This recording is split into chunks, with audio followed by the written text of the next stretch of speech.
Okay, so you ready to get a little mystical? Sounds good to me. You guys sent us a ton of stuff. YouTube videos, ancient text. It seems like everything about the pineal gland and Kundalini energy. Lots to unpack there. Yeah. Yeah. I have to admit, some of this stuff is a little bit out there for me. Sure. But I'm intrigued. I'm ready to dive in. What do you think? It's fascinating how these concepts really bridge ancient wisdom and then modern spiritual thought. Yeah. And they're ideas that have resonated with people, Yeah. For centuries, really. Yeah, absolutely. So we've got this one YouTube video that explores Kundalini and even makes some connections to like biblical stories. Right. So I guess let's try to unpack what these sources are saying about the pineal gland, what they're saying about this Kundalini energy and how these things are supposed to connect to like spiritual experiences. Right. Maybe we'll even learn a couple techniques to unlock our hidden potential. We'll see what the sources say. Right. One of the videos you sent in features this story of Gopi Krishna, Yeah. who was an Indian yogi and writer, Yeah. and he claimed to have this sudden Kundalini awakening. Oh, yeah, I remember reading about that guy, I think. Yeah. His story was pretty intense. What exactly did he experience? Well, according to his own account, in the transcript of this video, Okay. he was meditating one morning, Mm-hmm. and he felt as if something had opened up in his brain. Really? He described it as a brand new opening being created. Wow. Then he felt this energy surging up his spinal cord, passing through his neck Mm-hmm. and into his brain. Whoa, that sounds like a lot to handle all at once. Yeah, it doesn't stop there. Okay. Next, he said he experienced this flow of silver light pouring into his brain, accompanied by this thunderous sound that he said was like a waterfall. Oh, wow. And it kept growing louder and louder. Okay. At the same time, he felt his consciousness expanding outwards, Wow. encompassing just this vast space. Mm-hmm. He even felt like he was leaving his body and extending out into the universe. So less meditation and more like a full-blown out-of-body experience. That seems to be the gist of it, yeah. Yeah. He describes his physical body becoming faint, Yeah. barely able to hear the street noises around him, Right. but completely engrossed in this vision of silver brilliance Wow. that was alive and conscious, extending all around him. So he had like a vision. Yeah, he had a vision. Okay. And he was overcome by this sense of expansion Okay. and these feelings of just happiness and ecstasy. I can see why that would be considered a life-changing event. For sure. Um, so the video is claiming that this was a spontaneous Kundalini awakening, right? That's what they're saying, yeah. I've heard the term, but honestly, I don't really know a ton about it. Yeah. What exactly is this Kundalini energy? So the video describes it as this dormant energy Okay. located at the base of the spine. Mm-hmm. And it's believed to ascend through various energy centers Mm-hmm. called chakras, Right. ultimately reaching the pineal gland in the brain. So if I'm remembering right, chakras are these energy centers along the spine? Yeah. Each one associated with different aspects of our being or something like that. Yeah, that's right. They're a key concept in a lot of Eastern spiritual traditions. Okay, so starting to make those connections. Right. And this all leads to the pineal gland.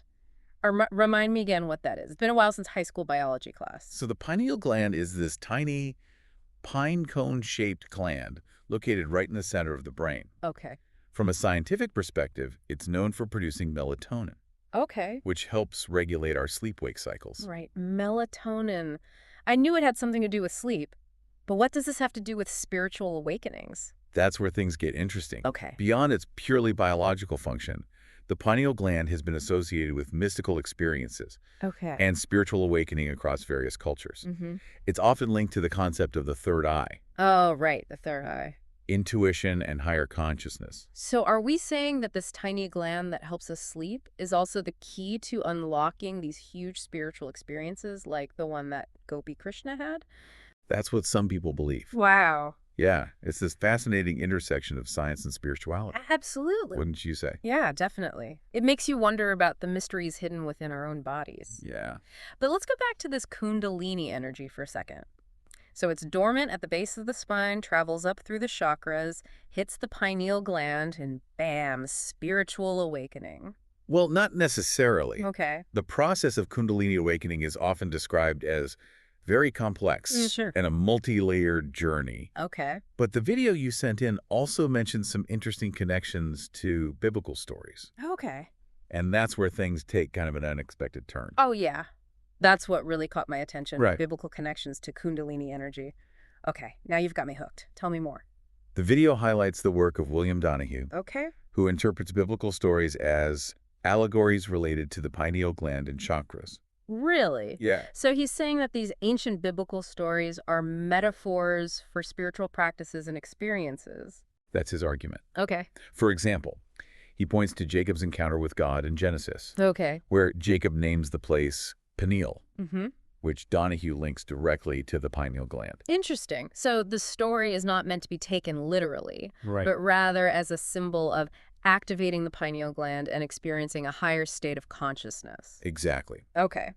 Donahue believes that when the pineal gland is activated, Mm-hmm. it illuminates the body with spiritual light. Wow. And he compares this to how Jacob saw God face to face. Okay, I see how he's drawing those parallels. Right. So we're not talking about a literal interpretation of the Bible here. Right. It's more about finding that deeper symbolic meaning related to spiritual growth. Precisely. Okay. And Donahue doesn't stop there. Okay. He also sees connections between Jesus' teachings on light and the single eye, Okay.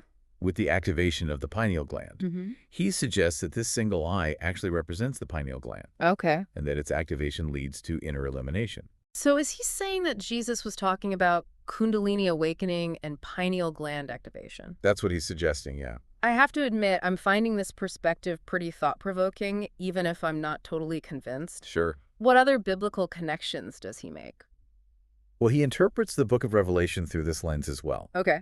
He sees the 7 seals mentioned in Revelation as representing the 7 chakras. Right. The process of breaking those seals, he believes, symbolizes the Kundalini energy ascending through the chakras until it reaches the pineal gland. Wow. This allows one to sit on the throne, which he interprets as achieving higher consciousness. That's a pretty bold interpretation. Yeah, it is. It's definitely making me think about these stories in a whole new way. It's like he's uncovering a hidden layer of meaning related to Kundalini and the pineal gland. That's the essence of his argument. Okay. He even goes so far as to interpret the crucifixion and resurrection of Christ as a metaphor for Kundalini rising. The death of the ego, according to Donahue, leads to a rebirth into spiritual awareness. Okay, that's a pretty deep connection he's making. It is, yeah. It's interesting how he's weaving these concepts together. Yeah. Are there any other examples of biblical symbolism that he relates to Kundalini? One more he gives is the story of the fall of Jericho's walls Okay. in the book of Joshua. Mm-hmm. Donahue sees this as a metaphor for overcoming mental barriers to reach the temple, which he equates with higher consciousness. Okay. He relates this to the Kundalini energy breaking through blockages to reach the pineal gland. Hold on. So marching around the walls 7 times represents the Kundalini energy ascending through the 7 chakras. That's the connection Donahue makes. Okay. He sees it as a symbolic representation of the spiritual journey towards enlightenment. I have to say, Donahue's interpretations are really making me rethink these biblical stories. Yeah. While I might not be ready to subscribe to his entire worldview, Sure. it's fascinating to consider these different perspectives. We've gone from sudden awakenings to biblical symbolism. We've covered a lot. This is definitely expanding my understanding of Kundalini and the pineal gland. Yeah. But let's get practical for a second. Okay. If we want to experience this Kundalini awakening, what can we actually do? Mm-hmm. Does the video offer any techniques or practices? It does. Okay, I'm ready to hear about these ancient techniques. Let's dive in. What does the video suggest? The first one they mention is probably no surprise, meditation. Right, meditation. Yeah. It seems like that's always the answer when it comes to spiritual practices. There's a reason it's so prevalent. Right. The video emphasizes the importance of calming the mind Okay. and reducing brainwave patterns through meditation. Mm-hmm. They suggest that this creates a more receptive state for Kundalini energy to flow. Okay. It's like clearing a path for the energy to rise unimpeded. That makes sense. Meditation is often associated with achieving higher states of consciousness and tapping into deeper levels of awareness. So is meditation the only way to activate Kundalini energy? Not necessarily. Okay. The video also talks about what they call righteous living, Okay. basically making lifestyle choices that promote mental and physical harmony. Okay, so we're talking about things like a healthy diet, exercise, Yeah. reducing stress, that sort of thing. Exactly. It's about creating this balanced and harmonious lifestyle that supports the flow of energy. Okay. The video also mentions the importance of sexual energy conservation, Okay.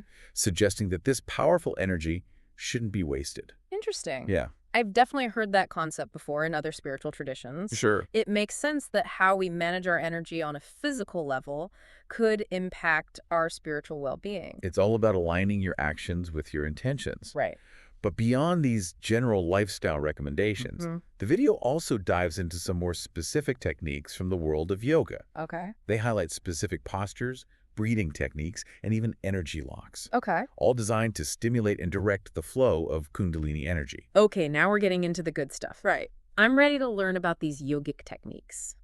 Break it down for me. Well, first we have the asanas. Okay. These are specific yoga postures designed to stimulate the flow of energy in the body. Mm. For example, back bends like the cobra pose are believed to stimulate the flow of Kundalini energy along the spine, Hmm. while inversions like the headstand are said to activate the higher chakras Okay. and promote a sense of clarity and heightened awareness. I've tried a few yoga classes in my time, and I can definitely see how those poses could create a sense of energy moving through the body. Yeah. What about these breathing techniques? What exactly are they? These are called pranayamas, Pranayamas. and they're a core component of yogic practice. Okay. The video explains that specific breathing patterns can help regulate the flow of prana, Okay. which is the vital life force energy in yogic traditions. Got it.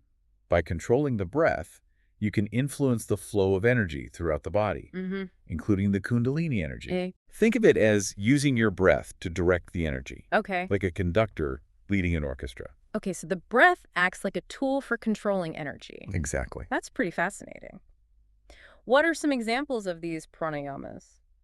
There are many different types, Okay. each with its own unique effects. Okay. Some common ones that might be mentioned in relation to Kundalini awakening Mm-hmm. include alternate nostril breathing breath retention techniques and rapid breathing practices. I've actually tried alternate nostril breathing before. Really? It can be surprisingly calming and energizing at the same time. Yeah. I can see how that could be helpful in balancing energy flow. Right.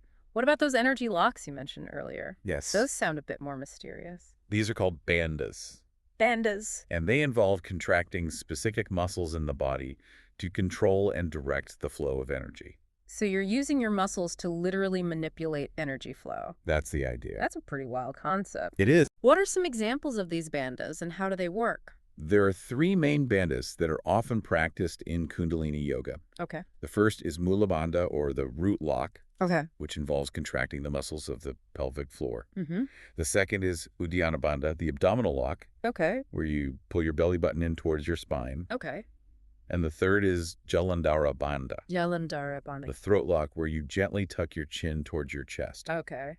These bandhas are often used in conjunction with specific asanas and pranayamas Okay. to help direct the flow of Kundalini energy. Okay, I'm starting to get a picture of how these bandhas work. Yeah. It sounds like they're about creating a sense of containment and pressure Yeah. to direct the flow of energy upwards through the body. That's a great way to put it. Okay. When practiced correctly, these bandhas, along with asanas and pranayamas, are believed to help awaken the Kundalini energy and facilitate its upward movement through the chakras. Wow. It's incredible how all these techniques, the physical postures, the breathing exercises, and the energy locks, all work together to create this powerful synergy. You can really see the wisdom and intentionality behind these practices. So, assuming we can activate this Kundalini energy, what then? What does the video say about the potential effects? Well, the video claims that Kundalini awakening can lead to a wide range of experiences, Okay. from heightened awareness and expanded consciousness Okay. to mystical visions and profound spiritual insights. Wow. They suggest that as the Kundalini energy rises through the chakras, Mm-hmm. it clears blockages and awakens latent potential within each energy center. Mm-hmm. This leads to a kind of transformation that encompasses the physical, emotional, and spiritual. So it's not just about having a mystical experience, but also about personal growth and transformation across all levels of our being. That's what the video suggests. Okay. They emphasize that the experiences and benefits of Kundalini awakening can vary greatly from person to person, Yeah. depending on individual predispositions, past experiences, Yeah. and the intensity of their practice. Okay. It's not a one-size-fits-all kind of journey. Right. It makes sense that everyone would experience it differently. But I have to ask, are there any risks involved in playing around with this kind of energy? It sounds pretty powerful. That's a very important point. And the video does acknowledge that Kundalini awakening can sometimes be accompanied by intense physical and emotional experiences. Okay. They stress the importance of approaching these practices with caution, Mm-hmm. and ideally under the guidance of an experienced teacher. So it's not something to just jump into without proper preparation and guidance. Exactly. Okay. The video suggests that if the Kundalini energy isn't properly channeled, Hmm. it can lead to imbalances in the energy system. Okay. This could manifest as physical discomfort, emotional volatility, or even psychological disturbances. Oh, wow. It's like trying to handle a powerful current of electricity without the proper tools and understanding. Okay, that makes sense. I can see how things could go wrong if you're not careful. Yeah. So finding a qualified and experienced teacher would be crucial if someone wants to seriously explore Kundalini yoga. Absolutely. Okay. It's not something to be experimented with lightly. Right. Proper preparation, guidance, and respect for the power of this energy Yeah. are absolutely essential. This is all so incredibly fascinating. We've gone from exploring this incredible personal account of a Kundalini awakening to diving into the biblical symbolism of these concepts. And now we're learning about specific techniques for activating this energy. Right. It's like we've been given a glimpse into this whole other world of ancient wisdom and practices. It's amazing how much information and wisdom is packed into these sources you've provided. Right. It really highlights the enduring fascination with these ancient practices and their potential to unlock deeper levels of human consciousness. Before we wrap things up, though, I want to touch on one more thing that really struck me. It's the idea that the pineal gland, this tiny little gland in the center of our brains, could be the key to unlocking such profound spiritual experiences.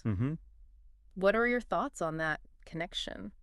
It's definitely a tantalizing idea. Yeah. The pineal gland has been shrouded in mystery and symbolism for centuries, and its role in spiritual awakening is a topic of ongoing debate and exploration. Sure. Some view it as a gateway to higher realms of consciousness, while others see it simply as a biological organ with important physiological functions. It's incredible to think that this tiny gland, which we know plays a role in regulating our sleep cycles, could also be connected to these higher realms of consciousness. It is. It's a fascinating intersection of science and spirituality. For sure. While we may not have all the answers yet, it's clear that the pineal gland holds a special significance in many spiritual traditions. Yeah. And its potential role in Kundalini awakening is definitely worth exploring further. I agree. I completely agree. It makes you wonder about all the other mysteries that might be hidden within our own bodies and minds, Yeah. just waiting to be discovered. The possibilities are endless. This deep dive has definitely expanded my perspective and sparked a whole new level of curiosity. Good. What about you? Yeah, definitely. Has this exploration shifted your understanding of Kundalini energy and the pineal gland? Yeah, it's definitely given me a lot to think about. Well, it's definitely given me a lot to think about. And, it's amazing how much we've covered already. Yeah. We went from this personal account of Gopi Krishna to Right. biblical symbolism. Right. It's wild. Yeah. But I do want to circle back Okay. to those techniques Right. because we were talking about, okay, if someone wants to experience this, Yeah. How do you do it? yeah, how do you actually activate it? Right. Besides meditation, is there anything else people can do? Yeah, the video talks about a few other things. Okay. One that they mention is sexual energy conservation, Oh, yeah. which is this idea that I've heard of this. you shouldn't waste this energy. Yeah. It's a very powerful energy. So, Right. Like a uh, precious resource, almost. exactly. Yeah. And so the idea is that by conserving it, Okay. you can use it for, Spiritual growth. spiritual growth. Exactly. Okay. Interesting. The video also talks about some specific practices from yoga. Okay, let's get into that. Yeah, so they highlight Because I'm more of a postures. practical guy. So Certainly. I like to know, okay, what can I actually do? Right. Like, what are the steps? They talk about specific postures, breathing techniques, and even energy locks that are all designed to kind of Wow. stimulate and direct this flow of Kundalini energy. Okay, break it down for me. What are we talking about here? So first we have asanas. Okay. These are specific yoga postures, and they're designed to stimulate the flow of energy in the body. Okay. So for example, back bends, like the cobra pose, are believed to stimulate the flow of Kundalini energy along the spine, Interesting. while inversions like the headstand Okay. are said to activate the higher chakras and promote a sense of clarity. Yeah, I can see that. When you're upside down, it's like a whole different perspective. Right. Literally. Yeah, exactly. And I've tried a few yoga classes. Yeah. And I can definitely see how some of those poses could like get the energy moving in your body. For sure. So, okay, what about these breathing techniques? Right. So these are called pranayamas, Pranayamas. and they're a core component of yogic practice. Okay. The video explains that specific breathing patterns can help regulate the flow of prana, which is the vital life force energy Okay. in yogic traditions. So, by controlling your breath, you can actually control the energy moving through your body. That's the idea. Wow, that's fascinating. What are some examples of those? So there are many different types of pranayama, Okay. each with its own kind of unique effects. Okay. Some common ones that might be mentioned in relation to Kundalini awakening are alternate nostril breathing, Oh, I've heard that. breath retention techniques, Yeah. and rapid breathing practices, Okay. things like that. I've actually tried alternate nostril breathing before. It's, Really? yeah, it's surprisingly calming and energizing at the same time. Yeah, it's a good one. Yeah. It's a popular one. What about those energy locks you mentioned? Oh, yeah, those are interesting. That sounded a little more mysterious to me. So these are called bandhas, Pandas. and they involve contracting specific muscles in the body Okay. to control and direct the flow of energy. So, like, using your muscles to actually manipulate the energy? Exactly. That's a pretty crazy concept. It is, yeah. How does that even work? What are some examples? So there are three main bandhas that are often practiced in Kundalini Yoga. Okay. The first is Mula Bandha, or the root lock, Root lock. which involves contracting the muscles of the pelvic floor. Interesting. The second is Uddiyana Bandha, the abdominal lock, Abdominal lock. where you pull your belly button in towards your spine. Okay. And the third is Jalandhara Bandha, the throat lock, Mm. where you gently tuck your chin towards your chest. Throat lock. Okay. And these bandhas are often used in conjunction with specific asanas and pranayamas Okay. to help direct that flow of Kundalini energy. I'm starting to get a picture of how these bandhas work. It's like you're creating this containment Yeah, and pressure to direct the flow upwards. exactly. Okay. When practiced correctly, these bandhas, along with the asanas and pranayamas, Mm-hmm. are believed to really help awaken the Kundalini energy Yeah. and facilitate its upward movement through the chakras. It's amazing to me how all of these techniques, the postures, the breathing, and the energy locks Yeah. all work together. Like, Yeah. you can really see the wisdom behind these practices. For sure. So, okay, let's say we can activate this Kundalini energy. Right. What happens then? What are the effects? Well, the video claims that Kundalini awakening can lead to like a wide range of experiences, Such as? from heightened awareness and expanded consciousness Okay. to mystical visions and profound spiritual insights. Wow, so it can be pretty intense. It can be, yeah. So it's not just about having a mystical experience, though. Right. It's also about, like, personal growth, Yeah, transformation. absolutely. Okay. It's about transforming on all levels. Yeah. Physical, emotional, spiritual. Okay, interesting. And the video says that everyone experiences it differently. They do. Yeah. They Yeah. say it can vary greatly from person to person, Mm-hmm. depending on your background, your past experiences, the intensity of your practice. Right. It's not a one-size-fits-all kind of journey. But I do have to ask, are there any risks involved in, like, messing with this kind of energy? Yeah. That's a good question. It sounds pretty powerful. It is. And the video does acknowledge that Kundalini awakening can sometimes be accompanied by Okay. really intense physical and emotional experiences. Okay, so it's not always sunshine and rainbows? Not necessarily, no. Okay. They stress the importance of approaching these practices with caution, Okay. and ideally under the guidance of an experienced teacher. So don't try this at home, kids. Get some professional help. Exactly. Yeah.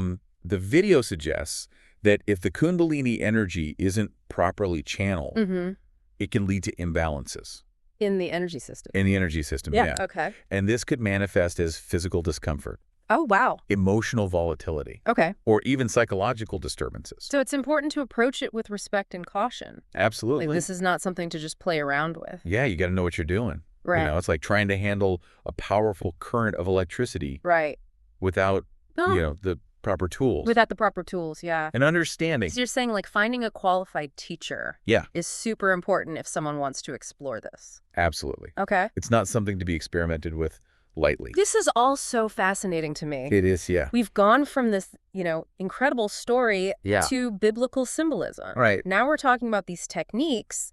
It's like we've been given this glimpse into this whole other world It is. of ancient wisdom and practices. It's really amazing how much information and wisdom is packed into these sources that you sent. All right. And it just highlights the fascination with these ancient practices Right. and what they might be able to do for us. You know, one of the things that really struck me Okay. is that the pineal gland, which Mm. is tiny, Right. is supposedly like the key to Yeah. unlocking these huge spiritual experiences. Yeah. What are your thoughts on that? Well, it's a very tantalizing idea. Yeah. The pineal gland has been shrouded in mystery and symbolism for centuries. Yeah, and even in pop culture. Exactly. All right.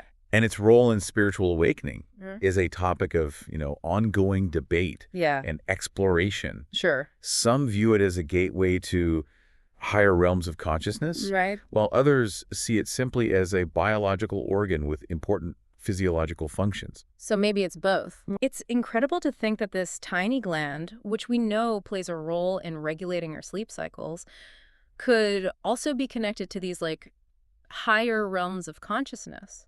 It really is. It's this fascinating intersection of science and spirituality. It is, yeah. While we may not have all the answers yet, Right. it's clear that the pineal gland holds a special significance Yeah. in many traditions. Many traditions. And its potential role in Kundalini awakening Mhm. is definitely worth exploring further. For sure. I completely agree. It makes you wonder about all the other mysteries Yeah. that might be hidden within our own bodies and Yeah. minds, Absolutely. just waiting to be discovered. That's the beauty of these kinds of explorations. Yeah, right? yeah. They open up a whole world of possibilities. Right. And they invite us to question our assumptions about, the nature of reality and our own Yeah. potential. Totally. They encourage us to think outside the box Yeah. and consider these different perspectives. Even if they seem far out. Yeah, exactly. This deep dive has definitely expanded my perspective Good. and sparked a whole new level of curiosity. Yeah. It's amazing how much ground we've covered. I know, right? I feel like we've only just scratched the surface, though. Yeah, there's always more to explore, isn't there? Absolutely. And, maybe that's the perfect place to wrap things up. Sounds good to me. We explored this incredible personal account of Kundalini awakening. Yeah. We talked about biblical symbolism. Mm. We even got into some specific techniques. Right. It's been quite a journey. It really has. But I do want to leave our listeners with something to think about. Okay. We talked about the potential risks involved Yeah, and the importance of, being careful and having a teacher. absolutely. But what about the rewards? Yeah, this is a good question. Like, what could be possible if we could all tap into this energy? Well, the sources we explored suggested that Kundalini awakening can lead to Yeah. profound personal transformation, expanded consciousness, a deeper connection to one's true self. It's almost like this untapped power, right? It is. Just waiting to be activated. Yeah. Imagine the possibilities. I know, it's exciting to think about. Yeah. What could we achieve? Greater creativity, deeper compassion, Right. a more profound sense of purpose. And it's already inside us. That's the amazing part. You don't have to go looking for it. Yeah, it's not something you buy in a store. It's not something you learn in school. Exactly. It's already there. It's a journey of self-discovery. And it might not be easy. Right, it's not a quick fix. But the rewards could be huge. That's the thing. Yeah. The potential is there. It's pretty mind-blowing. It is. Well, on that note, I think Yeah, right. I think we should probably wrap things up. Sounds good. But I want to encourage all of you listening out there to keep exploring, keep questioning, keep diving deep. Right.